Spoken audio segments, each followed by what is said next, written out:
both sides voicing their objections to the justices apparently, possibly being close to overturning Roe v. Wade. Others who are excited about that. Now, this is all according to a leaked draft opinion allegedly written by Justice Alito and obtained by Politico. Guy Benson and Mike Davis now rejoin us for further discussion of this potentially seismic decision and the fact that it's been potentially leaked as well. Thank you guys for sticking around. I want to read something from Ian Millhiser, who writes over at Vox, has covered the Supreme Court quite a bit. It says this: seriously, shout out to whoever the hero was within the Supreme Court who said, F it, I'm editing that, let's burn this place down. Guy, what do you make of that, the left apparently cheering for this person? Well, he's not a serious legal analyst. Let's first just say that about the person that we're quoting here. But he is channeling what some people on the left believe. They're happy that this is an apparent attack on the integrity of the court. They seem to have not gotten the outcome that they are rooting for, and therefore they want to blow the place up.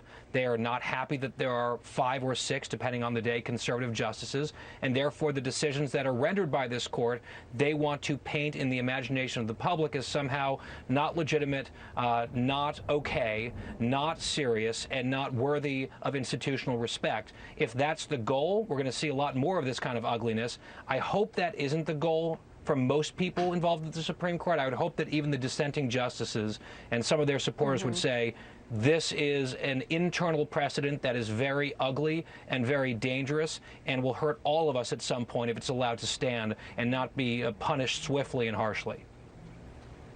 Someone who is regarded as a strong legal journalist and analyst is Andy McCarthy. He tweets this tonight: if this story is true, the court should issue its opinion right away. Otherwise, the disgraceful leak wins. I would say that if my side lost, if we lose the integrity of the court's process, we lose the court. That should be intolerable to all of us who live in this country.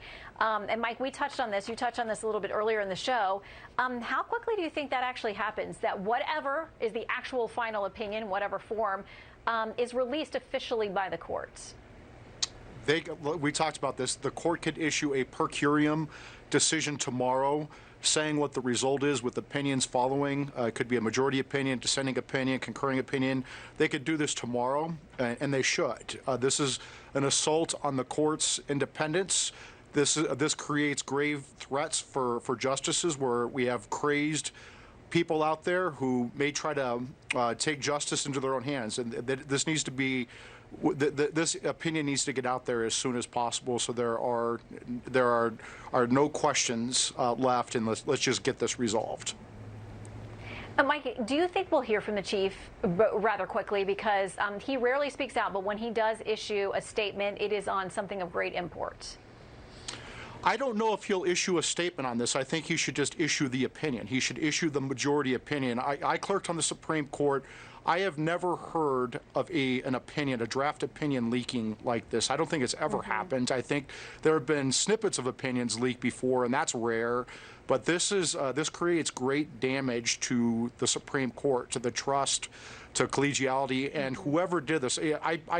I would be very, very surprised if this came from a justice. They all get along very well. This is probably from a rogue Supreme Court clerk, and they need to investigate this and handle this through the law. Something tells me we are eventually going to get a name. Guy, you know, I've watched a lot of coverage of this tonight. There are other commentators out there saying, looking at this alleged draft opinion from Justice Alito, that, quote, they're coming after us for everything else. They're going to get rid of same-sex marriage. They're going to upend all kinds of other rights. How worried are you about that from what you've read of this opinion tonight?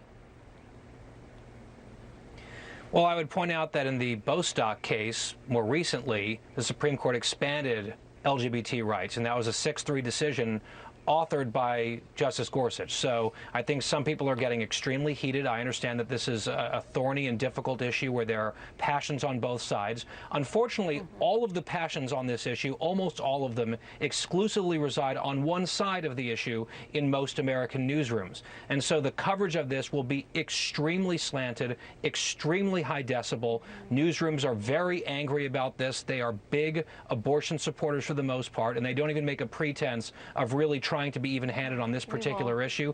Plus, they feel like this might be able to impact the upcoming election in a way that they would like to see. So, gentlemen, thank you both. We'll see you back here in the morning.